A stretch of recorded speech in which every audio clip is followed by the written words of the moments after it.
यानंतर आता आपण पाहणार आहोत पुढारी न्यूजचा विशेष कार्यक्रम महाराष्ट्र नेक्स्ट।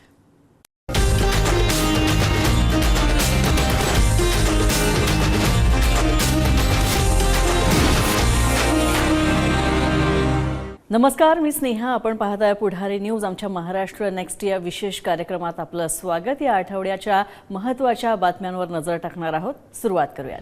नदीजोड प्रकल्पांच्या माध्यमातून राज्य दुष्काळमुक्त करण्याची घोषणा मुख्यमंत्री देवेंद्र फडणवीस यांनी केलेली आहे। तर गोदा ते नर्मदा जलयात्रेचा शुभारंभ त्र्यंबकेश्वर मधून झाला। त्र्यंबकेश्वर ते मध्य प्रदेशमधल्या महेश्वर पर्यंत काढण्यात आलेल्या या यात्रेतून जलजागृती व पाणी व्यवस्थापनाचा संदेश देण्यात येतोय। तर या यात्रेच्या शुभारंभाच्या कार्यक्रमामध्ये मुख्यमंत्री देवेंद्र फडणवीस यांनी नदीजोड प्रकल्पाबाबत घोषणा केली। आम्ही नदीजोड प्रकल्प हातामध्ये घेतलेले आहेत आणि महाराष्ट्रातल्या नद्या एकमेकांशी जोडून या महाराष्ट्राला दुष्काळ मुक्त करण्याचा संकल्प हा आपल्या सरकारने घेतलेला आहे।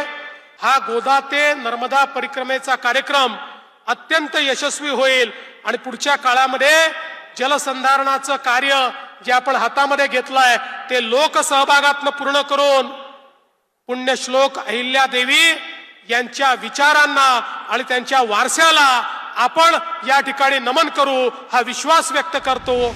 मुंबई पुणे प्रवासाचा वेळ कमी करणारा मिसिंग लिंक येत्या महाराष्ट्र दिनी सुरू होणार आहे आणि मुख्यमंत्री देवेंद्र फडणवीस यांच्या हस्ते या प्रकल्पाचं लोकार्पण सुद्धा केलं जाणार आहे। तर त्यापूर्वी उपमुख्यमंत्री एकनाथ शिंदे यांनी मिसिंग लिंकची पाहणी केली। मिसिंग लिंकमुळे मुंबई पुणे प्रवासाचं अंतर हे 6 किलोमीटरनं कमी होणार असलं तरी सुद्धा यातून अर्ध्या तासाची वेळेची बचत होणार आहे। शिवाय इंधनाचीही मोठ्या प्रमाणात बचत होणार आहे। तसंच बोरघाटातील तीव्र वळण आणि चढ उतार या मिसिंग लिंकमुळे टाळता येणं शक्य होणार आहे।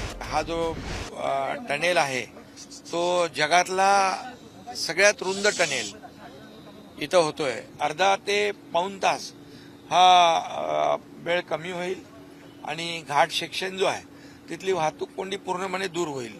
इंधनाची बचत होईल, वेळेची बचत होईल, प्रदूषण कमी होईल। तर मुंबई पुणे मिसिंग लिंक हा प्रकल्प आणखी एक अभियांत्रिकी आविष्कार असल्याचं मुख्यमंत्री देवेंद्र फडणवीस यांनी म्हटलंय। 1 मे म्हणजेच महाराष्ट्र दिनाच्या दिवशी महाराष्ट्राच्या सेवेमध्ये मुंबई पुणे मिसिंग लिंक प्रकल्प असणार आहे। तर मुंबई पुण्याच्या प्रवासाचा वेळ हा 25 ते 30 मिनिटांनी आता वाचणार आहे। तर आता प्रतीक्षा केवळ 3 दिवसांचीच आहे। एकाहून एक चांगले पायाभूत सुविधा या प्रकल्पाच्या अंतर्गत मिळणार आहेत आणि आता हीच आपल्या महाराष्ट्राची ओळख होणार आहे असं मुख्यमंत्र्यांनी म्हटलंय। राज्यामध्ये 2,56,137 कोटींच्या 18 विशाल आणि अतिविशाल प्रकल्पांना प्रोत्साहन देण्यास मान्यता देण्यात आलेली आहे। मुख्यमंत्री देवेंद्र फडणवीस यांच्या अध्यक्षतेखाली उद्योग, ऊर्जा आणि कामगार तसंच खनिकर्म विभागाच्या मंत्रिमंडळ उपसमितीची बैठक पार पडली। या बैठकीमध्ये हा निर्णय घेण्यात आलेला आहे। यातून 1 लाखांपेक्षा जास्त रोजगार निर्मिती होणार असल्याचं मुख्यमंत्र्यांनी सांगितलंय।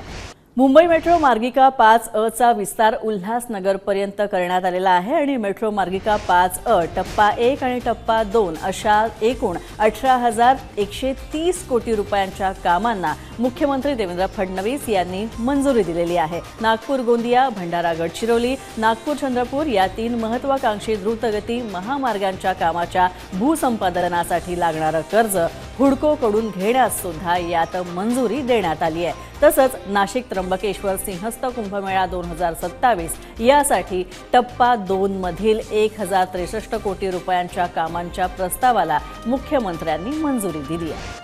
महाराष्ट्र शेतजमीन अधिनियमानुसार वाटप करण्यात आलेल्या जमिनींचं वर्ग 2 मधून वर्ग 1 मध्ये रूपांतरण करण्यासाठी कायदा करण्याला राज्य मंत्रिमंडळाच्या बैठकीमध्ये मान्यता देण्यात आली आहे। मुख्यमंत्री देवेंद्र फडणवीस यांच्या अध्यक्षतेखाली ही बैठक पार पडली। या निर्णयामुळे राज्यातील सुमारे 1,63,000 हेक्टर जमिनीशी संबंधित 1,09,868 लाभार्थ्यांना दिलासा सुद्धा मिळणार आहे। आता कायदा झाल्यानंतर अधिमूल्य आकारणी करून या जमिनींचं हस्तांतरण करणं सुद्धा शक्य होणार आहे आणि यासोबतच राज्याचे बायोगॅस धोरण जाहीर करण्यात आलं असून त्यासाठी 500 कोटी रुपयांची तरतूद करण्याचा निर्णय सुद्धा बैठकीत घेण्यात आला आहे।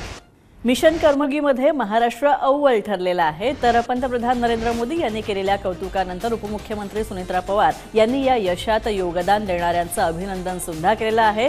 साधना सप्ताह 2026 मध्ये महाराष्ट्रानं देशात अव्वल स्थान पटकावत मिशन कर्मयोगीमध्ये नवा मानदंड प्रस्थापित केला आहे. IGOT कर्मयोगी या प्लॅटफॉर्मवर लाखो अभ्यासक्रम पूर्ण करत आणि AI वर आधारित प्रमाणपत्र मिळवत राज्यानं सुशासन आणि कौशल्यवृद्धीची ठाम बांधिलकी दाखवल्याचं उपमुख्यमंत्री सुनेत्रा पवार यांनी म्हटलंय. तर याबरोबरच महाराष्ट्र नेक्स्टमध्ये इथेच थांबूया. पाहत रहा पुढारी न्यूज. नमस्कार.